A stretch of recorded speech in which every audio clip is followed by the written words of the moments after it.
Hey, what is up, guys? This is Bo, or Carl Hunga 712, and even though I'm a little late to the party, I apologize for that. I've been working a ton.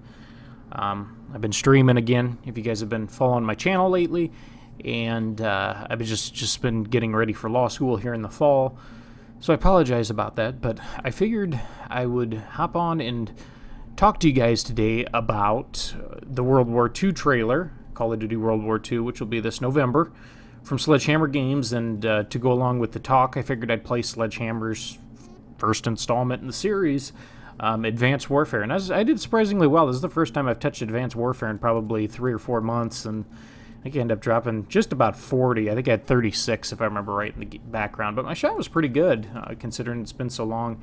It takes a little while to get used to the boost movement and everything again. The movement's a lot faster and a little different, than IW and Black Ops 3, so.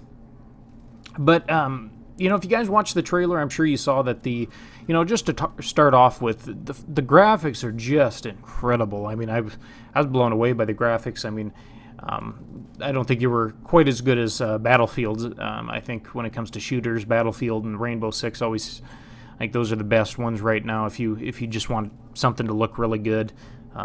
Really pretty, aesthetic is really strong on those games, but I think Call of Duty this year is going to be pretty close to them.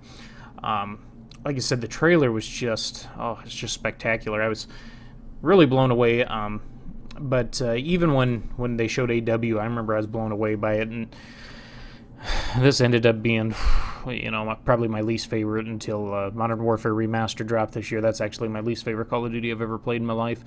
But the Activision knows what they're doing. They're really able to make a game look cinematic. I mean, the game looks phenomenal. So just to start off, this year the game's going to look great, and we could see that from the trailer. And when it launches on the PlayStation 4, the PS4 is just graphically is just far superior to the Xbox. We'll have to see how the Scorpio looks once that's released. I think it's this fall or this winter coming up, so it may look great on there too. But anyways, just like I said again, to start off with that, the graphics spectacular. But I think a few things that Sledgehammer needs to do differently than they did from AW. One thing I think that they need to avoid in World War II, of course, right from the start, are the weapon variants. I remember when this game originally came out, and I was playing AW with a few buddies of mine, Mike and Jesse and all those guys. The variants I thought at first were kind of cool, because they gave you something to work for. If you keep playing the game, you have a shot at these great weapons that only a few people get, but you could play the game for 35 days and never get the HBR Insanity, which was like the best gun in the game. It was the only gun I ever wanted. By the way, I picked that up in the background.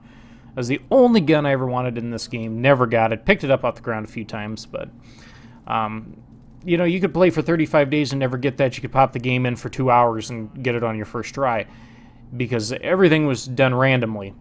And it really stunk too, especially for us MLG guys, the competitive players, going into league play and having people using the Insanity and the Inferno and the the Obsidian Steed and the RIP AK-47 or AK-12 and stuff. It just made the game kind of frustrating for a lot of people. And again, I think what Sledgehammer needs to focus on is something that Treyarch always does. And that's balance. This is what we need in this next Call of Duty, is a very balanced game. Nothing too overpowered, nothing too strong. And I had a buddy, I had a guy that I play with every once in a while that comes into my streams a lot. And he was saying the other night, he was talking about Black Ops 3, and he said, of all the 3 jetpack games, it seems like everybody kind of sucks Treyarch's back end, and everybody talks so highly of Black Ops 3, but everybody's jumping around. It's in the future. Why do they get a pass on it? I said, well, simply because Black Ops 3 was a balanced game. That game, you didn't really need to play claw. You didn't really need to scuff. Not saying you needed one in AW, but with the movements and stuff, they were a lot slower. You couldn't, watch me on this game just dash or slide, jump, dash across the map, how fast I can get across the map and how fast you can move. Black Ops 3 was, the movement was balanced. You didn't have to do all that stuff. It helped, but you didn't need to do that. The guns weren't overpowered. You didn't have one weapon that, when this game first came out, you had the Bell 27, and the Bell 27. And then after a couple of patches, the ASM-1 and the Bell reigned supreme. And actually about 2 years after this game was the main Call of Duty, if you guys end up hopping on AW, they finally nerfed the Bell again and the ASM-1 again. They shoot slower. You could probably tell that when I shoot my Bell when I respawn here pretty soon.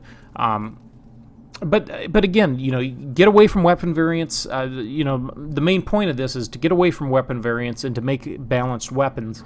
Don't make that grease gun, the only viable submachine gun and everything else sucks, or don't make it so the M1 Garand's a one-shot kill across. It's got you can fire it at 1,000 fire rate, and you can drop people in one bullet. Obviously it's a single-shot weapon, and I think it fires 7.62 rounds, so it's a powerful gun. Make it a two-shot kill weapon, and you can make it so you can spam the trigger kind of fast. I like weapons like that. That hey, you know how to pull the trigger. We're going to reward you for it. You can shoot that gun fast. I don't have a problem with that. But make it balanced. Hey, that gun kills fast. Your movement speed's a little slower, or your aim down sights time's a little slower. Just stuff like that. Another thing with Sledgehammer Games, World War II coming out, I think it's good that they've in the trailer it's kind of a dark, just nasty, dirty, feel of a game, because that's what war is. It's not pleasant. It's not pretty. And you could tell that from the maps. The maps there's dirt blowing around. It's the soldiers are filthy. You're out in trenches. You're or not necessarily trenches, but you're out there fighting. It's like I said, it's a dark, nasty background. Whereas you look at a lot of the futuristic maps here, they're all bright and punchy and pretty. And I think that what Sledgehammer needs to realize too is, it's okay to have a couple of maps like that are kind of, dreary and depressing and stuff, because it's realistic. But I think not only do maps need to flow phenomenally, you can do some 3-lane maps, you can do some asymmetrical maps, just for something different, something unique. You can do all of that stuff. But don't make the maps all dreary, nasty. Everybody blends in. Everything's the same color. I mean, that was everybody's complaint on Ghost, was that, everybody blends in with everything. Everything's brown. The outfits are brown. The background's brown. The guns are brown. I can't see that guy hiding down or laying on the ground because he's brown. The ground's brown. His gun's brown. I think, like I said, to go along with the maps being balanced, where there's not too many power positions. There's some power positions, head glitches, but there's ways of flanking. There's ways of getting behind people. So yes, if they're in their power position, you can get them off of it. There's nade spots. You need things like that. But the maps have to be fun. They have to look great. They have to feel great, and that's why, I think of my favorite maps on Black Ops 2, Raid, Standoff, Slums was all right, Express, some of those maps, not only did they flow well, they looked phenomenal. They just looked great. I mean, when you're on Raid, I remember when I first played Raid thinking, damn, I'd love that to be my house, all those nice cars, and you get the backdrop of LA and stuff like that. And I understand, we're going back to World War II, you're not going to see stuff like that, but when I go over to Battlefield 1 and I think of some of the maps on there, they're not all dreary and nasty. I mean, the sun's out, they're bright, the shading's got to be right. I remember Nadeshot made a comment about that. If I think it was Nadeshot, said something about the shading. You don't want all the maps being dark and dreary, and he's right on that. And I think that's one thing they have to do. And one more takeaway I think Sledgehammer Games needs to do in the next Call of Duty: don't make it an exact replica copy of Battlefield 1. People like Call of Duty because the maps aren't massive. I think it'd be cool if they had an operations mode, which I've heard him talking about, like a 48 48-man lobby or something, where you might be taking a single objective. If you guys have played Battlefield 1, you'd know that, the operations mode. It's almost like demolition. You have a couple of sites you got to take, then you move on, and you have to basically take site after site after site in a row. Kind of like Rush on Battlefield also. But don't make it too much like Battlefield.